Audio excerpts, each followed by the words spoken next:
doirasi metodi. Ushbu metod trening yoki o'quv mashg'ulotining boshida o'tkaziladi.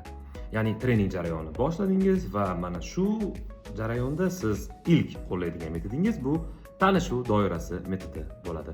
Ushbu metod orqali siz albatta trening jarayonida ishtirok etayotgan ishtirokchilarni bir-birlari bilan tanishishi, ularning bir-birlari bilan aynan trening jarayonida ishonchli muloqot o'rnatishi va shu bilan birgalikda ijobiy psixologik atmosferani trening jarayonida paydo qilish uchun amalga oshiradigan interaktiv usul hisoblanadi.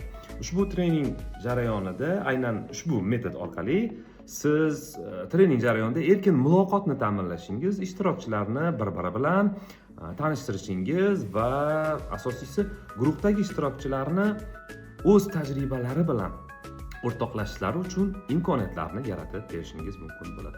Sizda savol tug'ilishi mumkin bo'ladi, aziz trener, aynan ushbu tanishuv doirasi metodi agar men tanigan ishtirokchilar bo'lsa-chi, ya'ni trening jarayonida ishtirok etayotganlarni men tanisamchi degan savol bo'lsa, albatta bu jarayonda siz e'tibor berishingiz kerak bo'lgan asosiy nuqta bu ularning ismi, familiyasi yoki qayerda ishlashini tanishish yoki tanishtirish emas. Asosiy masala ishlab kelayotgan jarayonlardagi aynan ish tajribalari bilan tanishish hisoblanadi va mana shu ish tajribasi qaysidir bir xodim uchun ish faoliyatida dastur amal qilib xizmat qilishi mumkin bo'ladi. Ya'ni foydali bo'lishi mumkin bo'ladi tajriba. Albatta tajribalarni almashishni, trening jarayonini ilk boshidan boshlasangiz, trening so'ngigacha ijobiy munosabatni saqlab qolishingiz mumkin bo'ladi. Ushbu metodni o'tkazish uchun eng avvalambor trening ishtirokchilarini doira shaklida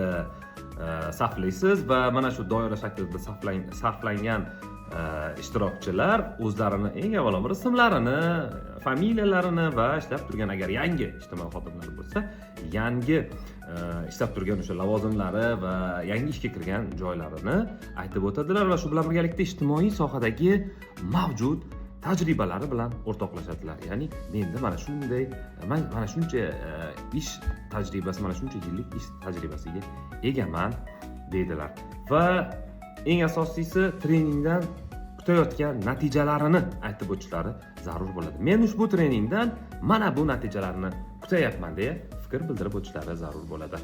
Va mana shu trening jarayonida siz ushbu metodni qo'llasangiz, ijobiy munosabatni shakllantirib olasiz. Tanishuv doirasi metodi yakunlandi.